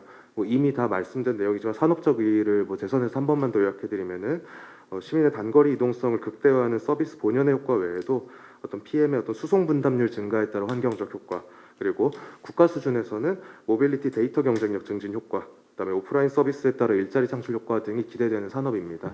일단 보통 이제 모빌리티 혁명이라고 불리는 것들에서 맥락 위에서 좀 이 공유 PM 같은 경우에 전체 어떤 교통 흐름의 어떤 모세혈관 같은 포지셔닝을 하고 있다. 그리고 이런 조화 속에서 이 어떤 스마트 모빌리티 시대로 나아가는 되게 중요한 축이다라는 점 말씀을 드리고 싶습니다. 그래서 현재로서는 이게 서비스 형성 기간이 좀 짧기 때문에 현재는 좀 다소 미흡해 보일 수 있지만은 앞으로 한 2, 3년 정도 뒤가 더 기대될 수 있는 산업이다 이런 말씀 드리고 싶습니다. 그리고 이제 이게 평가는 조금 다를 수 있는데 저희는 이제 업계는 우려했던 것보다는 이 서비스에 대한 사회적 수용력이 낮지 않다라고 판단하고 있습니다. 그게 어떻게 보면 어떤 이제 시민의식의 성숙도와 어떤 기업의 어떤 자정 노력, 그다음에 이제 지방 정부나 중앙 정부의 어떤 역할 이런 것들이 좀 조화를 이룬 결과라 생각하고 저는 이런 좀 건설적 협력 기조를 이어 나가는 것이 장차로 이제 장점은 극대화하고 단점은 잡아 나가는 그런 기조가 되지 않을까 생각합니다. 좀 이제 논점인데요. 이제 아까 발제에서도 무단 방치의 개념을 명확화해야 된다라는 것에 대해서 전적으로 동의를 합니다. 사실 이제 이게 뭐 기업의 입장으로 그냥 들어주시면은 일단 무분별하게 방치되어 있다, 만연해 있다라는 명제에 대해서 사실 다소 좀 의구심을 제기할 수 있습니다. 일단은 이제 모든 서비스 기업은 구역마다 이 기기 어떤 수거하고 재배치하고 관리하는 전담 인력이 반드시 배치됩니다. 물론 기업마다 운영 역량이 편차는 있겠습니다만은 반드시 배치됩니다. 그래서 이들은 회사가 설정한 기준에 따라서 기기의 배치 상태와 배터리 등을 주기적으로 재정비하고 그리고 이제 민원 사실, 뭐 예를 들면 건물 앞에 기기가 있으니 치워주세요 이런 것들에 대해서 반응하고 조치합니다. 그리고 최초 재배치 혹은 수거 재배치하는 과정에서는 반드시 그 골목의 특성이 고려될 수밖에 없습니다. 이게 무슨 말씀이냐면은 불편 민원이 반복적으로 제기되는 구역은 피하고 효용성이 높은 구역으로 전환 배치하는 패턴을 반복해 나가면서 현재의 상태가 고정되어 있는 것이 아니라 서비스를 진화해 나가는 패턴을 보이고 있습니다. 그리고 이제 뭐 기업마다 좀 다양한 정책들을 펼치고 있습니다. 예를 들면 이제 어떤 안전상의 위험성이 높은 학교 앞이라든지 이런 곳들은 아예 그냥 그 기기의 반납 자체가 불가능한 뭐 조닝으로 앱상에 지정을 한다든지 아니면 이제 권장되는 주차 구역에다가 이렇게 이제 했을 때 그거에 대해서 인센티브를 부여한다든지 그게 뭐 기업이 펼칠 수 있는 정책이 뭐 완벽하다라거나 뭐 특정한 하나의 정답이 있다라는 것이 아니라 이런 식으로 이 스타트업들이 끊임없이 어떤 사회적 여론과 시민 안전 등을 고려해서 서비스를 진화해 나가는 것이 지금 이 기업들의 특징이다라는 점에 대해서는 좀 고려해 주시기 바란다라는 말씀드리겠습니다. 그리고 이제 다른 건인데 이제 서울시와 협약을 통해서 맺은 그 정책 중에 하나가 기기를 반납할 때 사진을 촬영하게 한다. 요거였습니다. 그 과정에서 이제 인센티브 내지 페널티를 연동하는 정책을 합의한 바가 있고 모든 이제 기업들이 사진 촬영을 하도록 하겠는데 이 평가가 어떨지는 모르겠지만 저희가 잠정치론 이게 정확한 수치는 만들지 못했습니다. 송구하고요. 잠정치론은 꽤 궤도 효과가 높습니다. 이게 무슨 의미냐면은 이거 자체 인센티브가 있냐 페널티가 있냐 이런 게 중요한 게 아니라 이용자가 반납할 때 사진을 찍는 행위 하나만으로도 이용자가 반납할 때 아 내가 이거 제대로 둔 건가라는 것에 대한 어떤 윤리적 재고를 하는 계기를 준 것만으로도 생각보다 효과가 컸다. 그러니까 저는 이런 식으로 생각하면은 이게 뭐 규제해야 된다 내지는 자유롭게 풀어줘야 된다 이런 양극단의 논의가 아니라 실제 문제 해결에 관한 어떤 창조적 합리성 같은 걸 발휘할 수 있다고 생각합니다. 견인에 대한 이야기가 나와서 그러는데 저는 뭐 예를 들자면은 어떤 지자체가 기준을 가지고 이 기기를 견인해서 수거해서 보관하고 이 리소스보다도 잘못된 기기가 있을 때 이거를 재배치하는 게 누군가가 그냥 재배치하는 게 그게 행정적으로나 재정적으로나 비용이 훨씬 적게 듭니다. 그러면 사실 이런 검토들이 같이 이루어지면 좋겠다라는 말씀 드리겠습니다. 아까 이제 경찰청에서 더 잘 말씀해 주셔가지고 일단 지금 기업들 입장에서는 현재 도로교통법상 주정차 금지와 이에 따른 견인과 이 이제 재정법에서 논의되고 있는 무단 방치의 금지 이것이 사실 굉장히 좀 혼란스럽습니다. 그래서 이 부분에 대한 교통 정리나 불확실성 문제가 남아 있고 일단 상위법상으로는 관리 책임이 있는 사람이 현장에 없을 때 필요한 범위 내에서 직접 변경하거나 변경에 필요한 조치를 할 수 있고 부득이한 경우에 지정한 곳으로 견인할 수 있다라는 게 상위법상 규정인데 딱 킥보드 같은 경우에 공유 피행 같은 경우에는 아까도 말씀드렸지만 현장에는 없지만 관리 책임자가 있고 그다음에 이게 이제 무게 자체가 이게 사람이 손으로 옮길 수 있는 이게 자동차처럼 이게 견인 차량이 오지 않아도 충분히 이제 손으로 옮길 수 있는 크기라는 것을 고려했을 때 상위법을 고려했을 때 이게 부득이한 경우다라는 것에 대해서 이걸 어떻게 좀 동의를 구해 나갈까? 그럼 사실 이게 마찬가지 논점이 무단 방치에서도 나올 수가 있습니다. 그래서 사실 이게 저희가 정답이 있는 게 아닌데 이런 부분에 대해서 계속 어려움이 있다라는 말씀을 좀 솔직하게 드리고 싶습니다. 사실 뭐 약간 부수적인 논점들인데 비용 문제와 관련해서는 계류된 조례에 따르면 견인과 보관 비용이 기기의 가격을 상회할 수 있습니다. 이 경우에는 이제 기업들이 이런 거면은 그냥 회수 안 해. 약간 이런 판단을 하게 된 요인이 생길 수 있거든요. 뭐 사실 이런 문제라든지 아니면 이제 아까도 말씀드렸다시피 재정법 2종에 나와 있는 이 무단 방치의 개념과 현재 견인조례에서 다루고 있는 도로교통법상의 주정차 금지와 이에 따른 견인 이것 사이의 관계 혹은 어떤 법을 우선해서 적용할 것인지에 대한 교통정리 이런 것들이 좀 부수적인 논점으로 남아 있을 것 같습니다. 이상 말씀 마치겠습니다.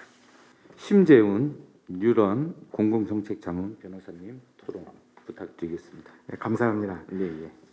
먼저 이동민 교수님 발표해 주신 내용이 되게 자세해서 이 공청회 취지가 아주 잘 설명된 것 같습니다. 감사드리고요.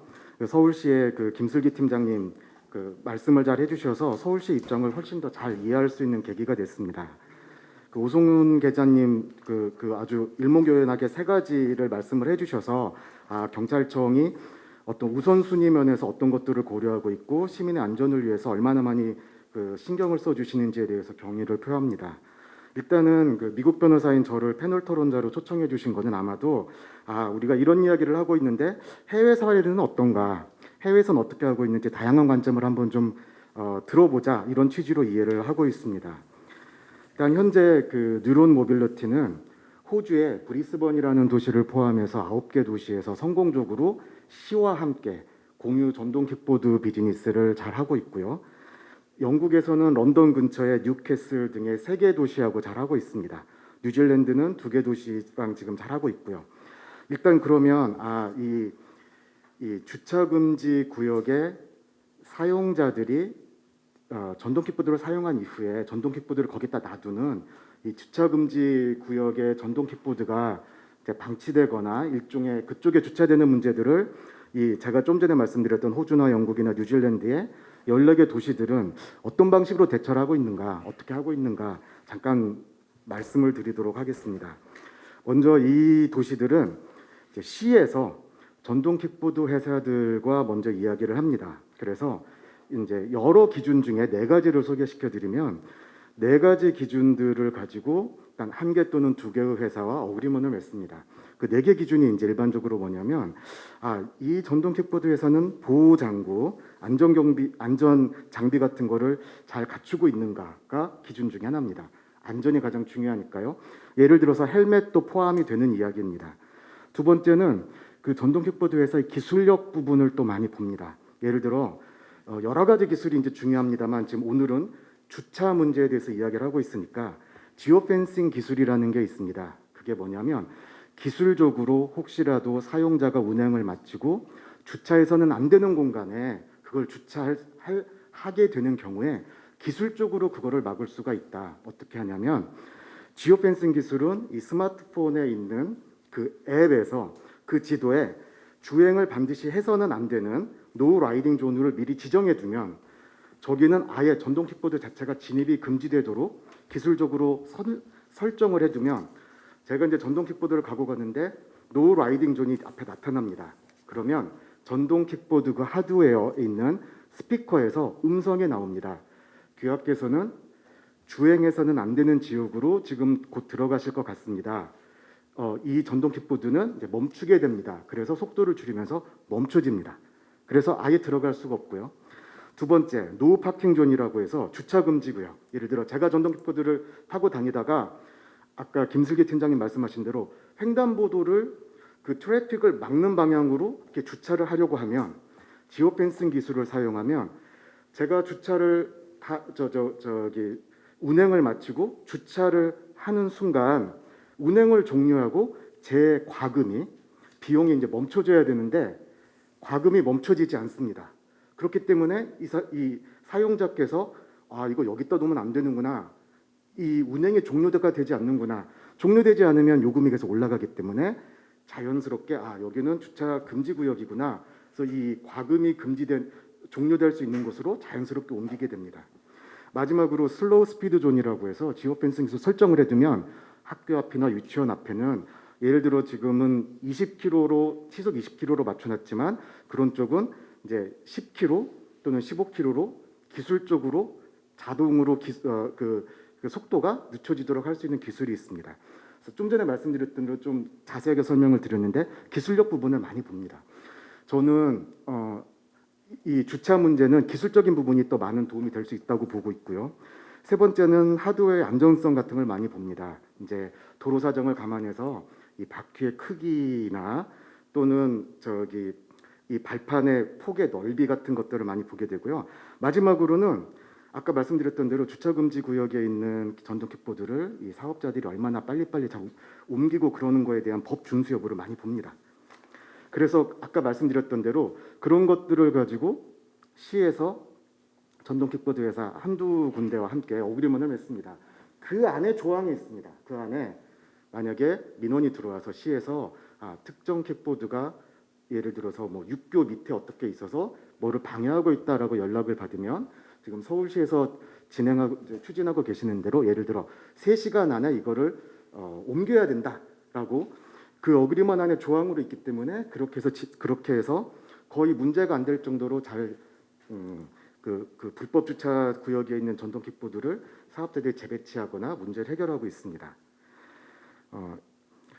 일단 해외 사례는 제가 좀 전에 대충 말씀을 드렸고요. 거의 10분이 다 돼가는 것 같아서 일반적으로 전동 킥보드 회사들이 한 도시에 들어왔을 때 이게 단기적으로 시장 점유율을 어떻게 늘릴까라는 것보다는 일반적인 포지션들은 어떻게 시 또는 시의회하고 같이 동반자적인 입장에서 장기적으로 또 멀리 바라보고 같이 모빌리티 에코시스템을 만들어서 시민들도 편리하고 안전한 모빌리티 환경을 만들까. 그러면 시도 성장하고 또 사업자들도 같이 성장하고 그렇게 발전하는 게 가장 이상적인 형태라고 생각하고 있고요. 그 사회자님께서 저 30초만 허락해 주시면 개인적인 첨언을 드리자면 5월 13일부터 여기 경찰청에서 나와 계시는데 도로교통법 개정안이 발효가 됩니다. 저희가 요즘 흔히 말하는 안전인재 감수성이라고 하나요? 이제 5월 13일부터는 이런 포스터나 플랜카드 같은데 그래픽으로 이제 사용자분들이 전동 킥보드를 사는 저 그래픽이나 그림에 헬멧을 쓰는 모습이 좀 있으면 원래 전동 킥보드를 탈 때는 헬멧이 있어야 되는구나라고 누구나 자연스럽게 인지하고 인식하게 될 것 같습니다. 개인적인 생각입니다. 감사합니다. 좀 답변 형식으로 할까요? 아까 저 심재훈 변호사님께서 마무리 얘기하신 부분에 대해서 그 경찰청 오성훈 그 교통기획계장님께서 또 여러 가지 설명을 하실 부분이 있다고 합니다. 네. 개인형 이동 장치 운전자들이 헬멧을 쓸까? 또 그렇게 공유 업체에서 마련해주는 헬멧을 과연 얼마나 쓰기를 기대를 할까? 또 그렇게 공유 헬멧을 거치를 해놓으면 그런 헬멧들이 다 없어지지는 않을까? 여러 가지 우려들이 있는 걸 알고 있습니다.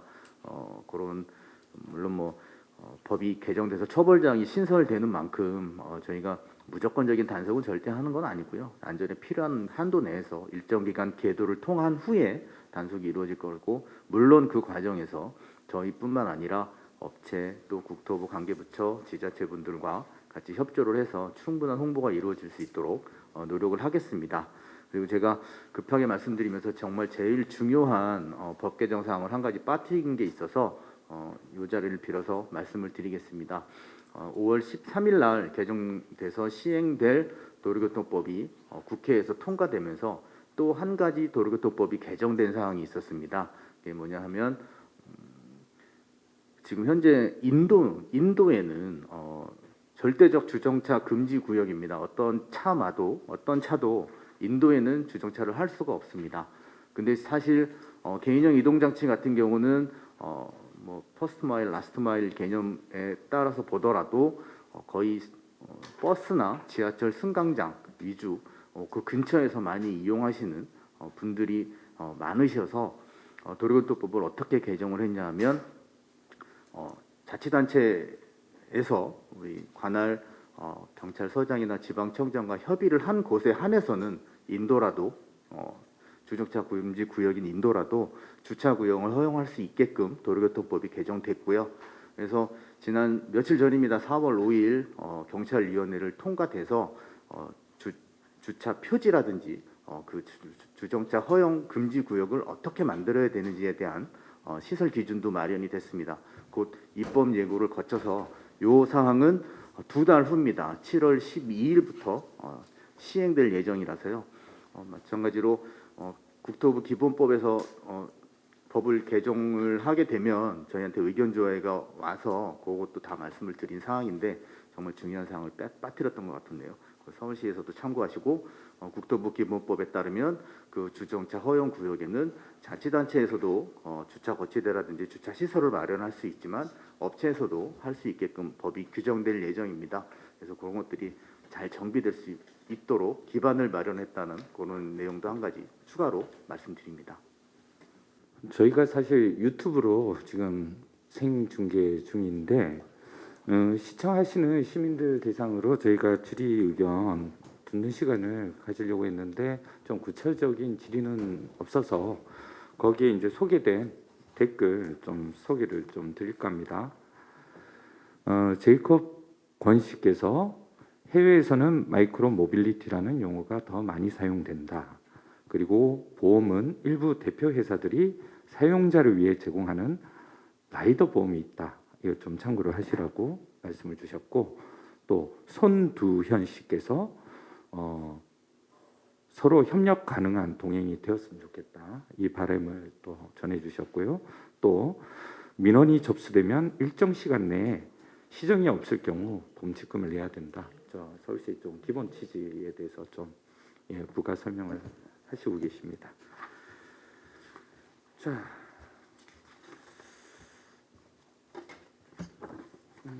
일단 뭐 오늘 공청회는 좀 마무리되는 것 같습니다. 제가 오늘 그 토론자분들 내용을 한번 좀 정리를 해보겠습니다.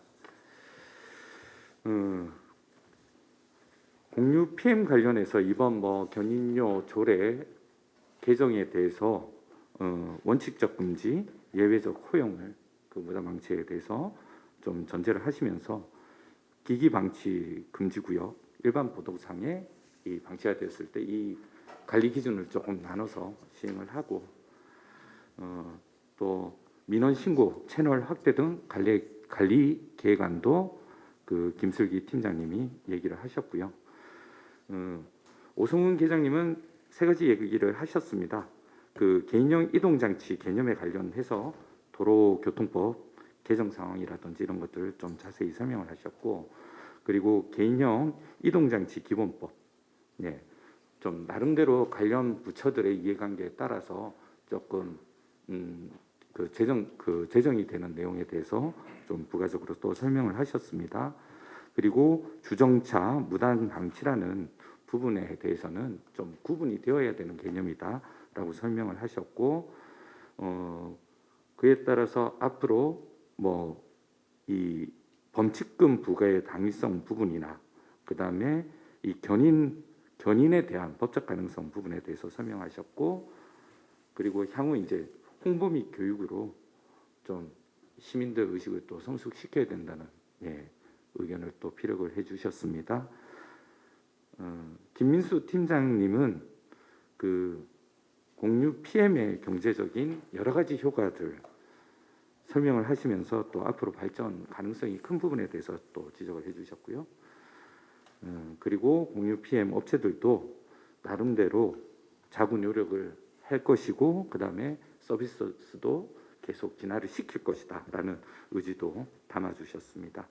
그리고 구체적으로 이제 보니까 이 무단 방치 사례에 관련해서 이 서울시와 협의를 한 부분이기는 합니다. 이용자 기기 반납 시 사진 촬영이라는 이 구체적인 또 방안에 대해서도 좀 제시를 해주셨고요. 그다음에 심재훈 변호사님이 해외 사례 비교 연구를 해주셨죠. 그 네 가지 기준 좀 그 기술적인 접근, 뭐 제도적인 접근도 그렇지만 좀 와닿았습니다. 첫 번째, 보호 안전 장구 구비를 해야 되는 부분. 그다음에 두 번째, 그 기술적인 접근으로 주차 금지 구역 이제 설정을 한다. 그게 지오 펜싱이라고 말씀을 하셨고, 그다음에 그 기기의 그 하드웨어적인 안전성 부분, 그다음에 법 준수, 업체 법 준수 여부까지 이렇게 거론을 해주셨고요. 자, 마무리 짓겠습니다. 사실 시민들의 안전을 위해서 이제 좀 불법 주정차된, 저도 좀 나름대로 좀 개념을 조금 수정을 하고 있는데, 불법 주정차된 이 개인용 이동 장치에 대해서 어떻게 우리가 바라봐야 될까? 그런데 견인료 부과는 사실 좀 뭔가 좀 제재를 하고 좀 강력하게 푸시를 하는 입장일 수밖에 없습니다. 그 전에 저는 서울시에서 이런 거치 구역, 거치 금지 구역 이런 설정 아까 말씀을 하셨는데 좀 선행이 되어야 된다라고 생각을 하고 있고요. 그 다음에 개인용 이동 장치, 도로 등 전용 도로 등 이런 인프라도 좀 확실하게 구축이 되어 있어야지 이 이용 활성화나 이 또 시민들의 편리가 좀 더 보완이 되지 않을까 생각을 하고 있고요. 또 이런 것들의 또 사전 절차로 그 시민들이 개인용 이동 장치를 이용을 할 때 그 이용 패턴이라든지 이용 횟수라든지 이런 빅데이터를 활용을 해서 이런 그 거치 구역이라든지 이런 것들을 설정을 하는데 굉장히 좀 도움이 되었으면 좋겠다라는, 그러면 업체들의 협력이 좀 필요한 상황입니다. 그래서 서울시에서도 그런 부분에 대해서 협약으로 녹여내서 이 정보가 좀 공유가 될 수 있도록 만들겠다 하는 취지, 정말 좀 필요할 거다라고 보여지고요. 무엇보다 가장 중요한 것은 이 PM 개인용 이동 장치를 이용하시는 분들의 나름대로 시민 의식이 좀 제고가 되어야 되지 않을까. 그리고 그 이용 문화도 확립이 되어야 된다. 그리고 또 거기에 따라서 우리 서울시나 또 경찰청 등 관계 부처에서 교육 및 홍보도 지속적으로 이루어져야 된다라고 말씀을 드릴 수가 있겠습니다. 앞으로 이제 견인료 부과 조례 관련해서 또 여러 가지 절차들이 진행이 될 것인데요. 아무튼 오늘 공청회에서 이루어진 여러 가지 전문적인 의견, 그 다음에 또 그 식견을 저희가 담아서 또 그 견인료 부과 조례를 조금 더 손질을 해서 좀 마련을 할 수 있도록 진행을 하겠습니다. 오늘 참석해 주신 발제자 교수님 그리고 또 토론자 여러분 진심으로 감사드립니다. 오늘 재밌게 보셨는지 모르겠습니다. 시민 여러분, 그 교통 안전 굉장히 중요한 부분이고요. PM의 또 이용 활성화 또 위해서도 저희 서울시의회에서도 노력을 아끼지 않도록 하겠습니다. 모두 고생하셨습니다. 감사합니다.